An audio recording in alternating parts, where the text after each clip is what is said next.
Hello students, मैं हूं अभिषेक और ये हमारा यूनिट्स एंड मेजरमेंट का लेक्चर नंबर 2 है। हम पहले लेक्चर में क्या क्या पढ़े थे? फिजिकल क्वांटिटी क्या होता है और the types of physical quantity, fundamental quantity and derive quantity. Fundamental क्या होता है, डिराइव क्या होता है वो भी हम पढ़े थे। यूनिट क्या होता है वही भी हम पढ़े थे। डायमेंशन क्या होता है, डायमेंशन कैसे निकालते हैं वही पढ़े थे। और मैं क्या दिया था, होमवर्क दिया था। हो गया ना सबका? अगर नहीं हुआ, अगर कुछ भी डाउट है तो मेरे को पूछो, मैं आपको बता दूंगा। ठीक है, तो चलो आज हम पढ़ेंगे क्या, प्रिंसिपल ऑफ होमोजेनिटी। क्या प्रिंसिपल ऑफ होमोजेनिटी क्या होता है ये? If the dimension of LHS of an equation are equal to the dimension of RHS of the equation, then the equation is dimensionally correct.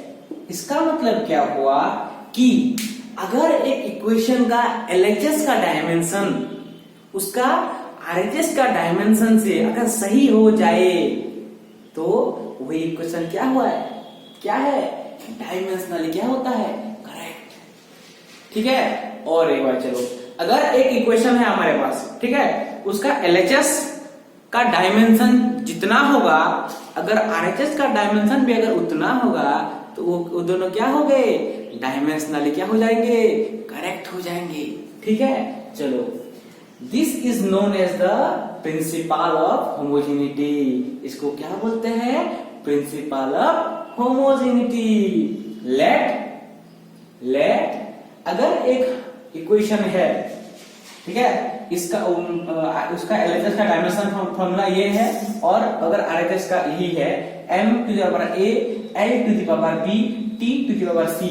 अगर LHS में है and RHS में है क्या, m to the power 1, l to the power -1 and t to the power -2, then क्या होगा, a equal to 1, b equal to 1, c equal to -2।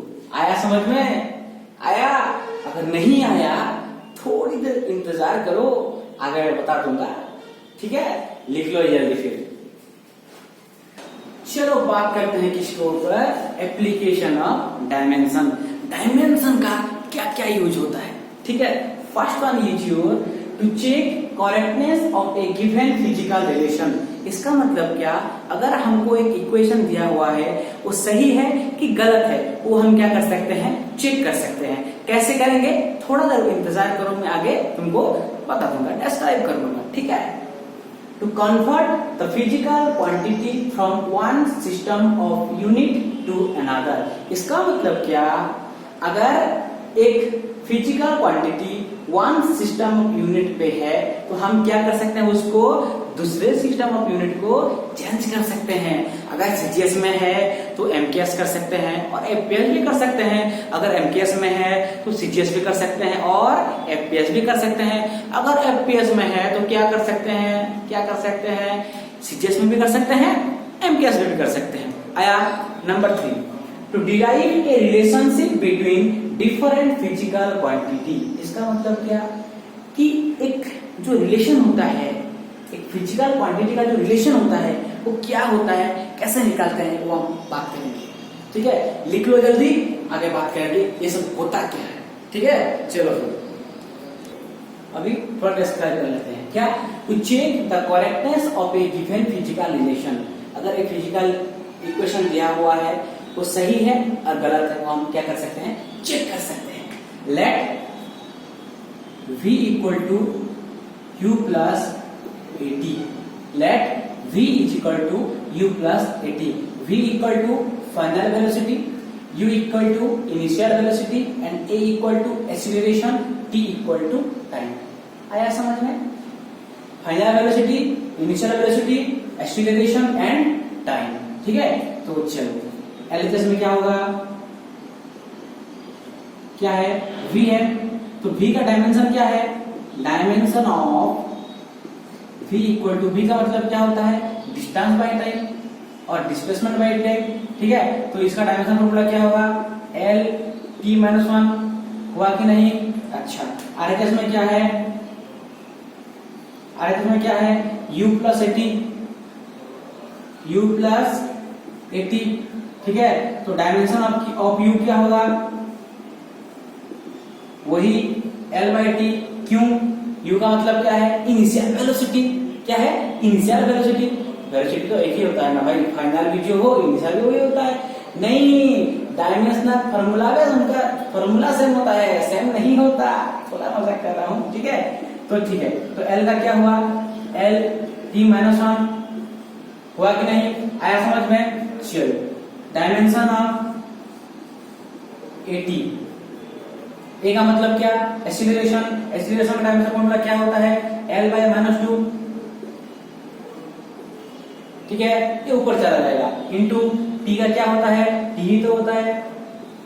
इधर देखो, सॉरी ये पृष्ठ होगा, इधर देखो टी दोनों है, इधर क्या है, एक ही है, तो एक एक क्या हो जाएगा, कट हो जाएगा। तो क्या हुआ, L/T-1, हाँ या ना। तो इसका हम लिख सकते हैं क्या, L/T-1, हाँ या ना। तो ठीक है, चलो अभी थोड़ा बात कर लेते हैं क्या होगा। अच्छा, LHS में क्या है, L/T-1, हाँ या ना। RHS में क्या है, U का क्या है, U का L/T-1 प्लस ATR क्या है, L/T-1, ये वाला प्लस L/T-1 इम्प्लाइज L/T-1 और इक्वल टू 2 इंटू L/T-1, दोनों है, ऐड हो गया, 2 हो गया। लेकिन मैं तुमको क्या बताया था इसको पहले वीडियो में, कंस्टेंट का कोई डायमेंशनल फॉर्मूला नहीं होते। क्या, कंस्टेंट का कभी डायमेंशनल फॉर्मूला नहीं होते हैं, ठीक है। इसका मतलब क्या, हम क्या लिख सकते हैं, LHS इक्वल टू RHS लिख सकते हैं कि नहीं, हाँ या ना, हाँ या ना, लिख तो सकते हैं। इसका मतलब क्या, ये सही है, ठीक है। जल्दी लिख लो, दूसरा एग्जाम्पल करेंगे और एक क्वेश्चन सॉल्व कर लेते हैं कि हमको पता चल जाएगा कि कैसे हो रहा है, ठीक है। हमको एक क्वेश्चन दिया हुआ है, क्या, E इक्वल टू mc², क्या, E equal to mc²। E में एनर्जी होता है, m equal to mass, mc equal to speed of light दिया हुआ है, ठीक है। चलो, क्वेश्चन में क्या पूछा है कि दिस इक्वेशन इज करेक्ट और नॉट।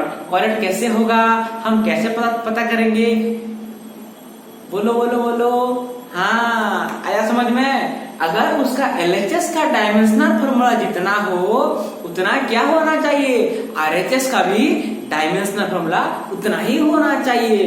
अगर LHS इक्वल टू RHS हुआ तो ये वाला सही होगा। चलो कर लेते हैं फिर।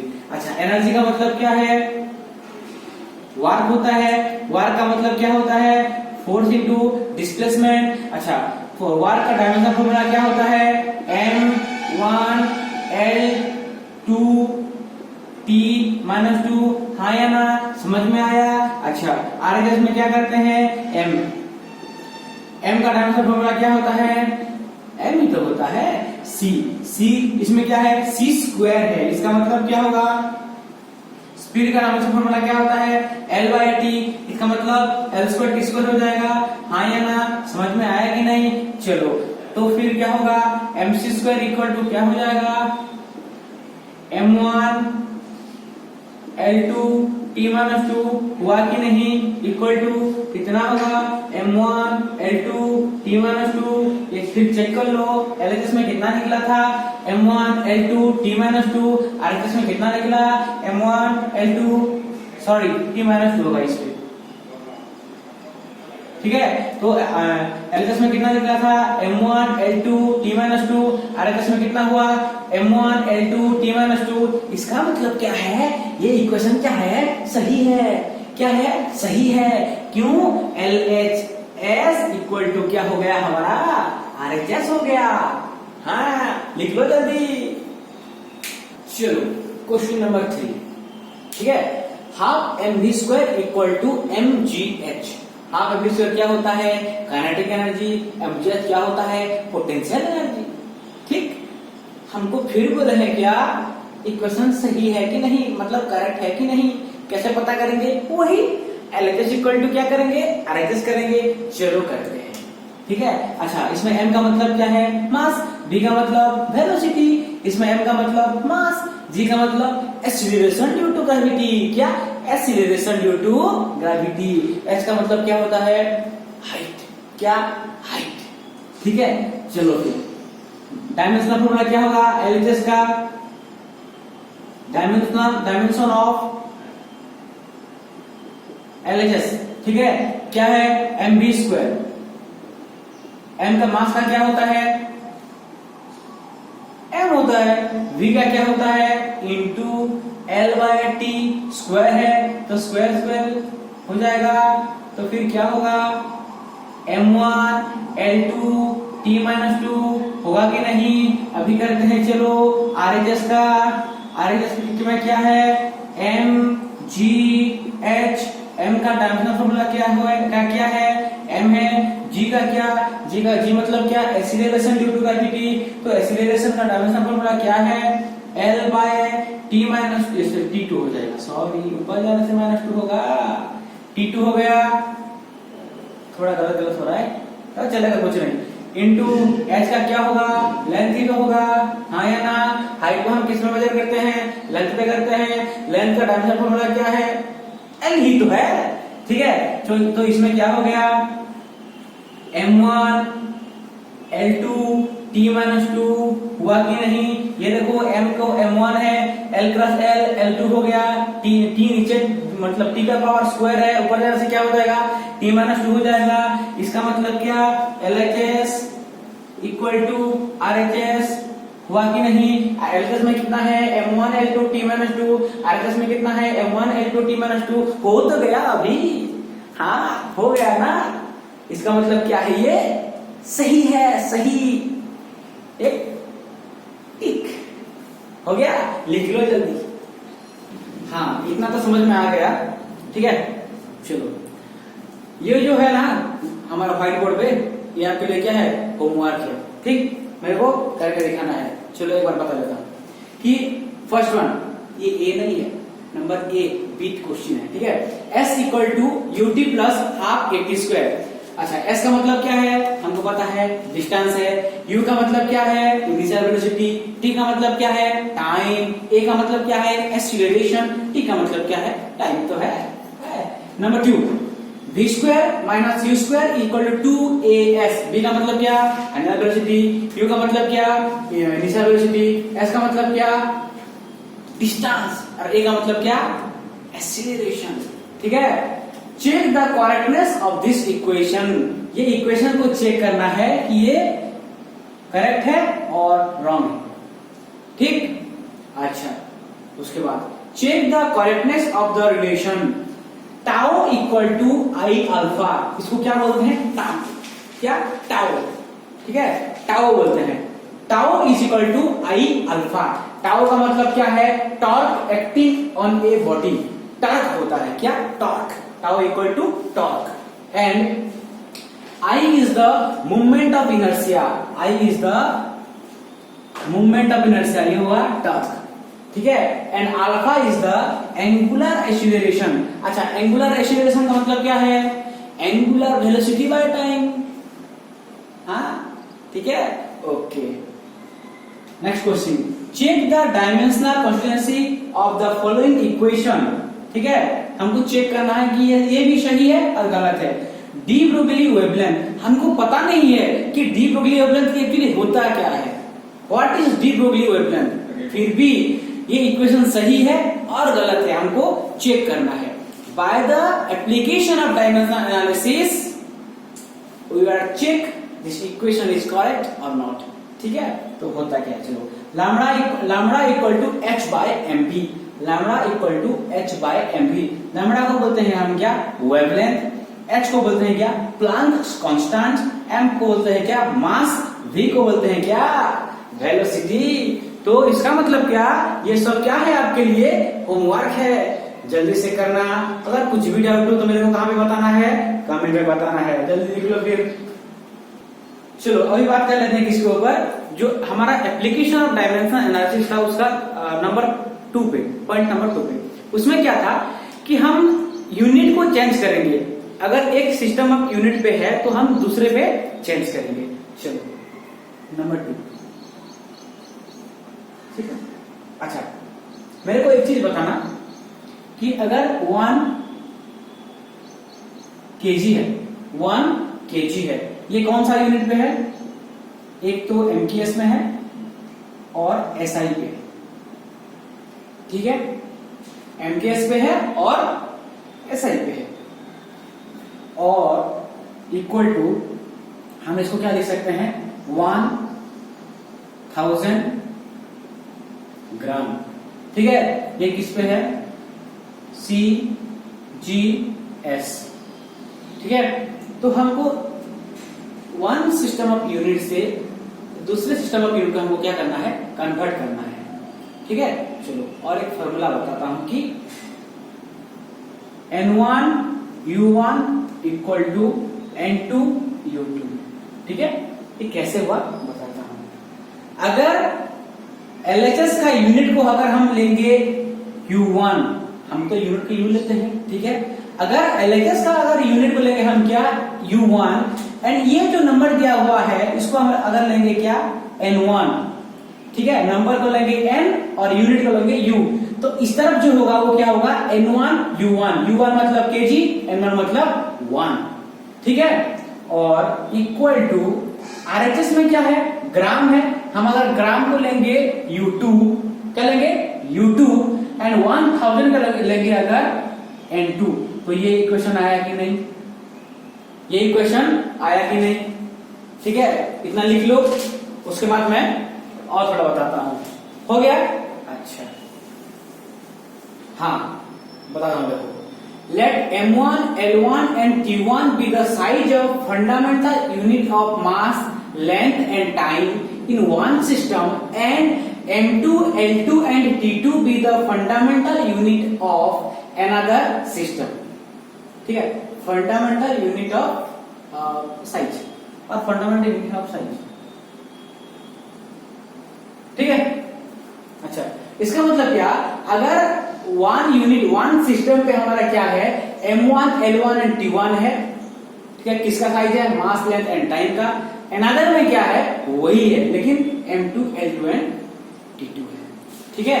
तो हम क्या लिख सकते हैं?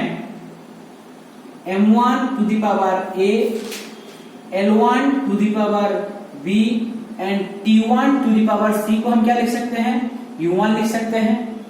U1 जो होगा वो क्या है? M1, L1, T1 है, उसका पावर क्या होगा? A, B एंड C होगा। हाँ या ना? आया समझ में? वैसे ही हम क्या लिख सकते हैं इधर भी? क्या?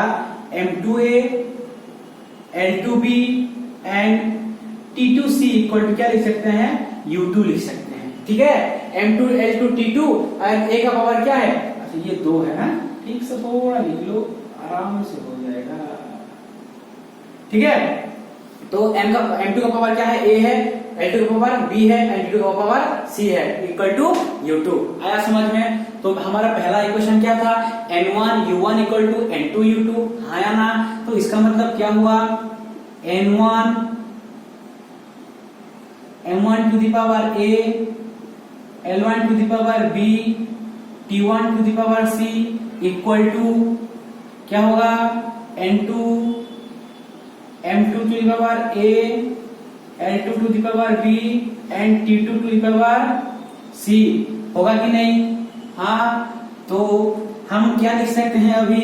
implies that N2 equal to N1, M1 to the power A, L1 to the power B, T1 to the power C divided by, ये नीचे आ जाएगा, हाँ या ना? क्रॉस मल्टीप्लिकेशन हो गया, तो क्या होगा?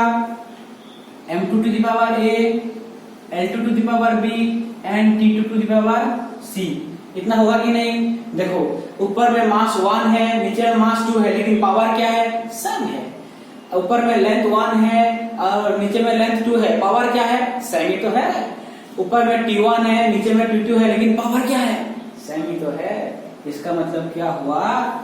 implies that N2 equal to N1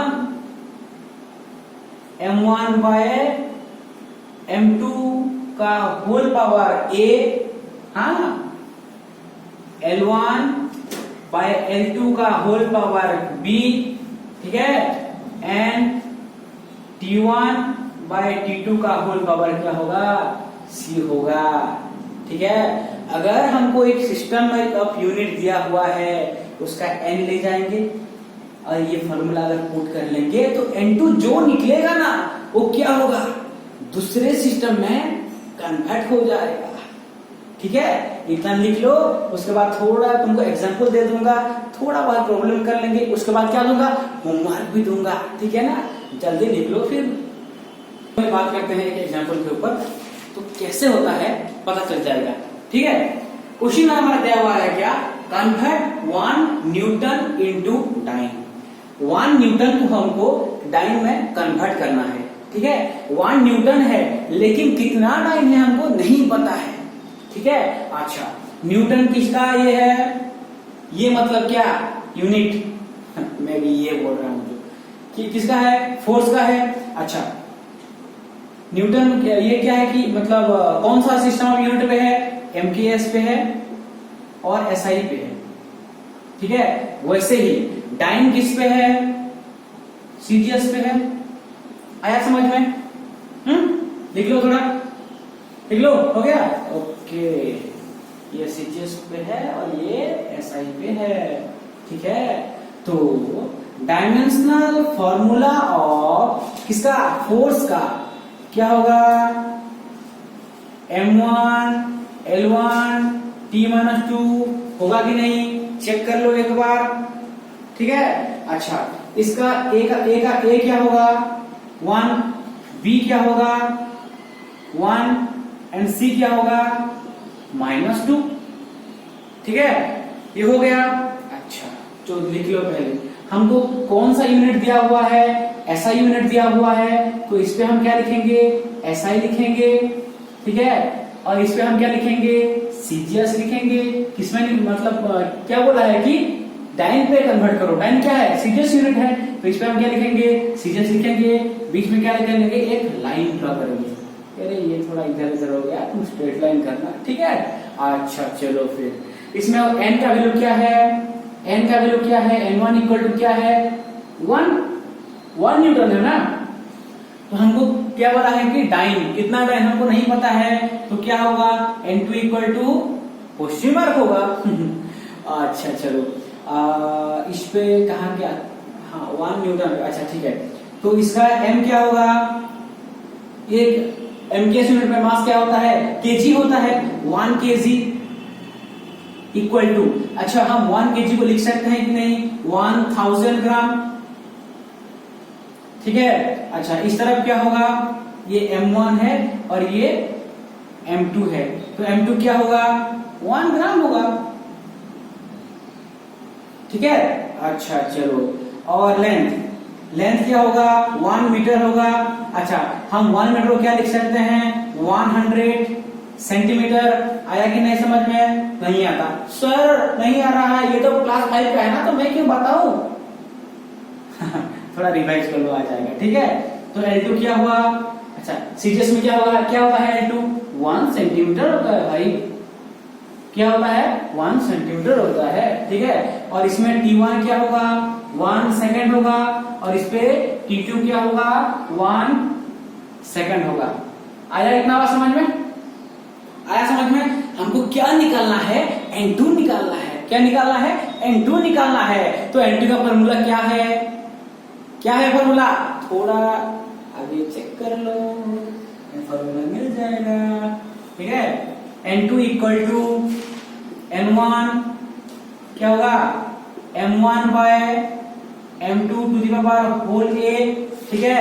और उसके बाद क्या है, अच्छा थोड़ा गलत हो गया, हाँ नहीं हुआ है, L1 by L2 to the power B, हाँ या ना। उसके बाद क्या होगा T1 by T2 to the power C, हुआ कि नहीं। तो इक्वल टू N1 का वैल्यू क्या है, कहाँ गया, ये वाला 1 है, क्या है 1 है, कहाँ पे है, क्वेश्चन में है, ठीक है। अच्छा, M1 क्या है 1000 ग्राम, डिवाइडेड बाय m2 का वैल्यू क्या है 1 है टू द पावर a। ठीक है, इस तरफ L1 क्या है 100 सेंटीमीटर और L2 क्या है 1 सेंटीमीटर टू द पावर। अच्छा रुको रुको रुको, ये a का वैल्यू क्या है, इस पे हम ये लिख लेंगे 1 लिख लिया। ठीक है, 1000 by 1 to the power a का वैल्यू क्या है 1 है तो 1 लिख लिया। तो इसमें लेंथ पे क्या होगा, b का वैल्यू क्या है 1 है। ठीक है, अच्छा अभी बात करते हैं, इधर t का वैल्यू क्या है 1 सेकंड है, इधर क्या है 1 सेकंड ही तो है, 1 by 1 टू द पावर -2 हो गया इतना। अच्छा ये लिख लिया ना, इसको लिख लेता हूं, देखो क्या होगा फिर अभी चेक कर लेंगे, जल्दी फटाक से हो जाएगा, जल्दी हो जाएगा। तो इक्वल टू 1 इंटू, अच्छा 1000 by 1 कितना होता है 1000 ही तो होता है, उसका टू द पावर 1 क्या कितना होता है वही होता है,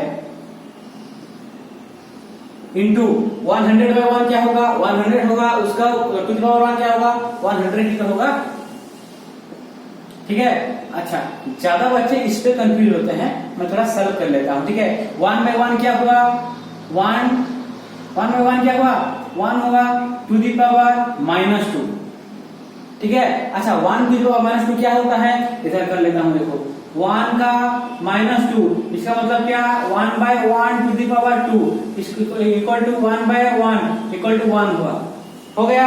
तो इस पर आप क्या लिख सकते हैं 1 लिख सकते हैं कि नहीं, हाँ या ना, ये इक्वल टू 1000 इंटू 1, इसको अगर हम मल्टीप्लाई करेंगे क्या आएगा 1 2 3 4 5 1 2 3 4 5 equal to 10 to the power 5 dyne, क्या डाइन। इसका मतलब क्या हुआ, इसका मतलब 1 newton equal to 10 to the power 5 dyne हुआ। ये चेक कर लो हुआ कि नहीं हुआ। ठीक है, जल्दी लिख लो और एक कर लेते हैं। ठीक है, नंबर 2, सॉरी क्वेश्चन में नहीं दिया हूं, गलत मत समझना। चलो हाँ, फर्स्ट क्या होता है कन्वर्ट 1 जूल इनटू अर्ग। क्वेश्चन में क्या दिया हुआ है कन्वर्ट 1 जूल इनटू अर्ग। ठीक है, ये दिया हुआ है N1, हमको N2 दिया हुआ है क्या, नहीं दिया हुआ है। ठीक है, अच्छा जूल क्या है, किसका यूनिट है, एनर्जी का यूनिट है, किसका एनर्जी का यूनिट है। ये मतलब कौन सा सिस्टम पे है, SI पे है और MKS पे है, वैसे ही और किस में है CGS पे है, किस पे CGS पे है। ठीक है, तो चलो लिख लेते हैं क्या होता है dimension of energy.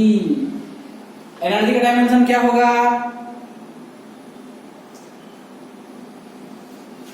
M1 L2 T -2 हो गया।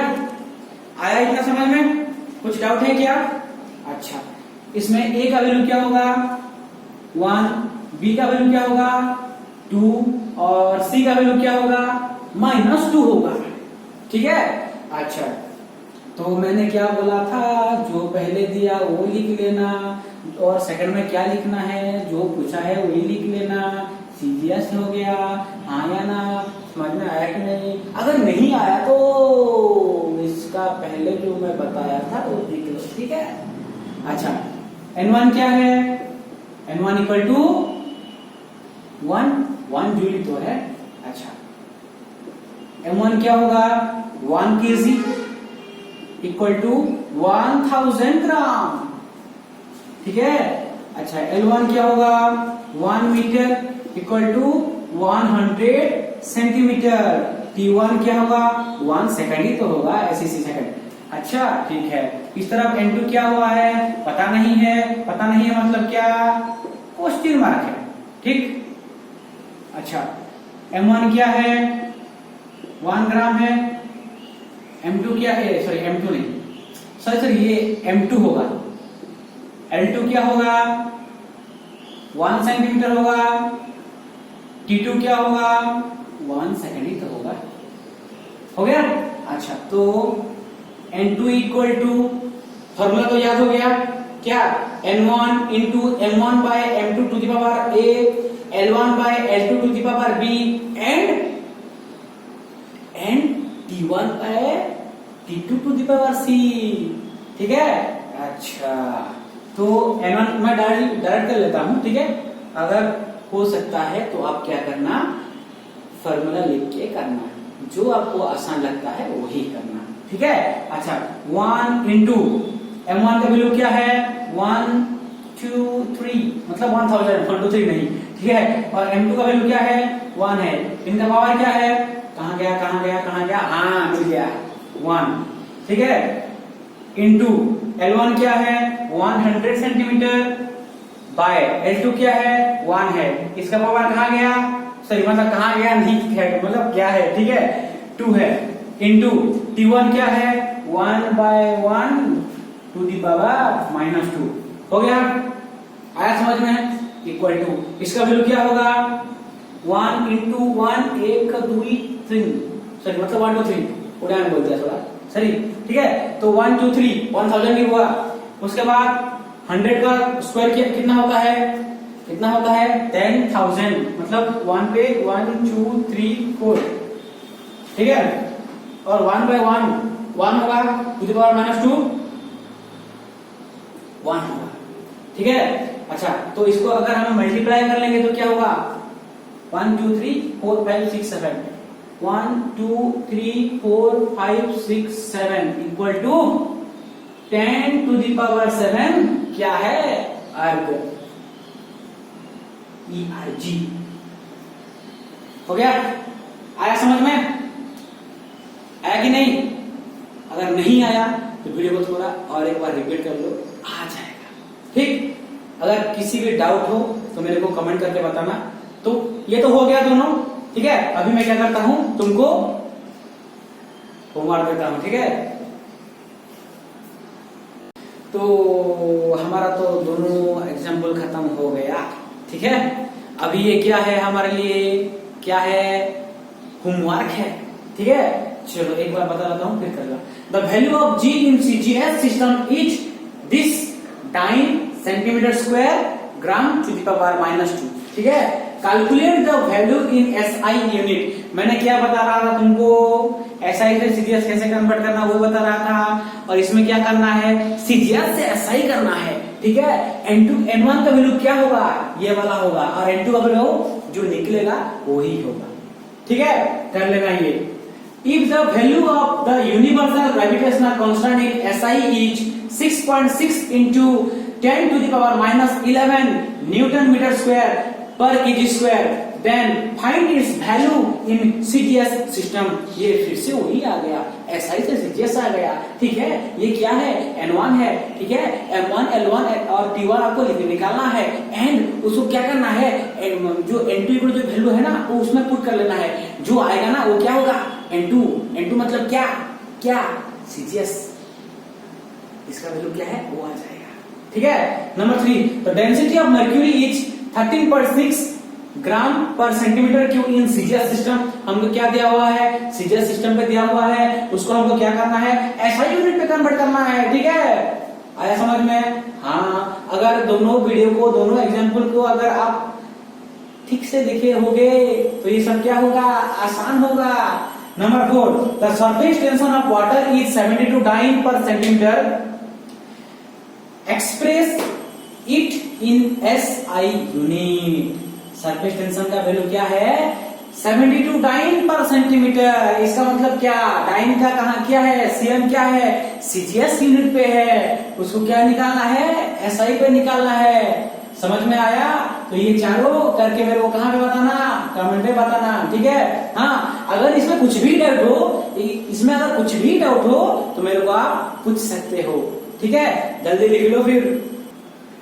हाँ तो हमारा क्या हो गया, एप्लीकेशन ऑफ डायमेंशन एनालिसिस का 1 number point and second number point मतलब कवर हो गया, उसका एग्जांपल हो गया, होमवर्क भी हो गया, ठीक है। अभी करते हैं क्या, रिलेशन निकालते हैं, किसका निकालते हैं चेक कर लो, पॉइंट नंबर 3 में क्या है, ठीक है। तो हमारा क्वेश्चन क्या है, derive an expression for the centripetal force F acting on A particle of mass m moving with velocity in a circle of radius r। ठीक है, हमको पता नहीं है सेंट्रीपिटल फोर्स का फॉर्मूला क्या है, हमको पता नहीं है। लेट, अगर पता है तो लेट लेना, अगर नहीं है तो ये लेना। ठीक है, क्या सेंट्रीपिटल फोर्स क्या है, F। ठीक है, हो गया। अच्छा, किस पे डिपेंड कर रहा है, एक पार्टिकल मूव कर रहा है, is directly proportional to m cube. ठीक है, derive an expression for the centripetal force, किस पे एक्ट हुआ, एक पार्टिकल का मास पे एक्ट हुआ। ठीक हो गया, तो ये किस पे डिपेंड किया, एक पार्टिकल का मास पे डिपेंड किया। Any doubt? अच्छा, विथ वेलोसिटी, जब एक्ट किया तो क्या हुआ, वेलोसिटी v। ठीक है, अच्छा, वो आगे चला गया एक वेलोसिटी से, कहां गया, in a circle of radius r, in a circle of radius r। ये हो गया, F is directly proportional to mvr। Any doubt? अच्छा, हम क्या कर लेंगे कि m को पावर को a ले लेंगे। ठीक है, m to the power a, v का b लेंगे, r का c लेंगे।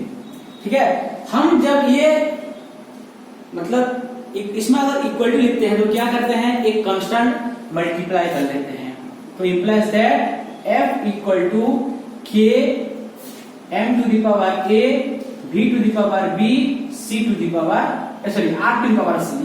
क्या क्या लिख देता हूं मैं, हो गया। अच्छा, फोर्स का डायमेंशनल फॉर्मूला क्या है, फोर्स का क्या, मास इनटू एक्सीलरेशन। इसका मतलब क्या, m1 l1 t - 2 हुआ कि नहीं, इतना समझ में आया? हाँ, अभी क्या निकालेंगे, RHS का, k m to the power a, v to the power b, r to the power c। अच्छा, k क्या है, कांस्टेंट है। मैं तुमको पहले क्या बताया था कि क्या बताया था, कांस्टेंट का कभी डायमेंशनल फॉर्मूला नहीं होता है। इसका मतलब क्या, ये डायमेंशन लेस क्वांटिटी है। इसका मतलब डायमेंशन लेस का क्वांटिटी का वैल्यू क्या होता है, 1 ही तो होता है। ठीक है, चलो अभी बोलते हैं क्या, m का क्या है, a है, मास का क्या होगा, a ही तो होगा। अच्छा, वेलोसिटी क्या होता है, लेंथ टाइम, ठीक है, टू दी पावर b, इसको ऐसे कर लेते हैं, हो जाएगा। अच्छा, r का मतलब क्या, रेडियस को हम किससे मेजर करते हैं, l पे मेजर करते हैं, टू द पावर c।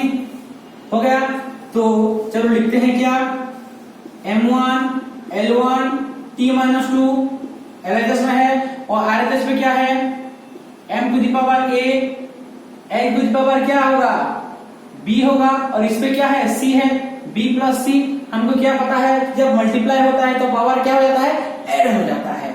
ठीक है, और अच्छा, t का क्या होगा, -b हो जाएगा। Any doubt? नो। अच्छा, तो लिखो a का क्या हुआ, a का 1, मास तो सेम है, पावर क्या है, a इक्वल टू 1 हो गया। अभी क्या होगा, b plus c equal to 1 हुआ कि नहीं। अच्छा, अभी क्या लिखेंगे, माइनस थोड़ा सा, हाँ, -b इक्वल टू -2। टाइम का पावर क्या है, इधर -2 है, उधर -b है, तो ये क्या हो जाएगा, implies that b equal to क्या होगा, 2 होगा। हाँ या ना, आया समझ में, माइनस माइनस कैंसिल हो गया, तो b इक्वल टू 2 हो गया, a इक्वल टू 1 हो गया, b इक्वल टू 2 हो गया।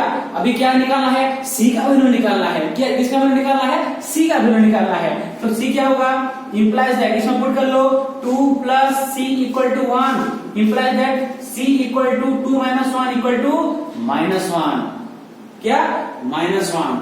ठीक है, अच्छा, ये एक हमारा फॉर्मूला है, क्या, इधर लिख लेता हूं, ठीक है, थोड़ा एडजस्ट कर लीजिए। F equal to k m v r हो गया।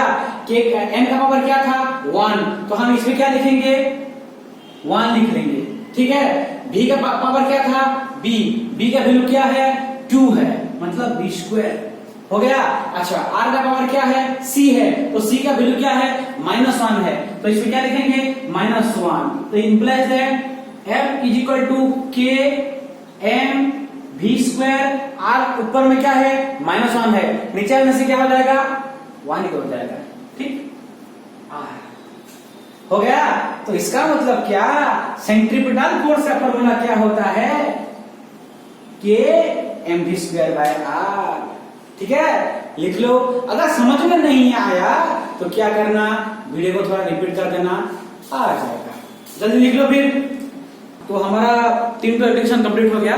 तो नंबर 3 जो एप्लीकेशन था कि रिलेशन निकालना है, ठीक है, वही आपका क्या है, होमवर्क है। चलो थोड़ा बता देता हूँ क्या होता है।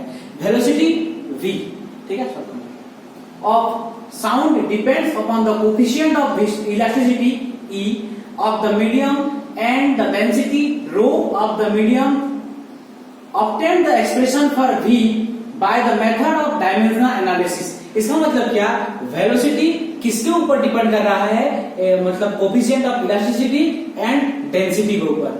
ठीक है, तो हमको क्या निकालना है कि इनका फॉर्मूला क्या होता है, किसका, V का, वेलोसिटी का। ठीक है, अच्छा नेक्स्ट क्वेश्चन।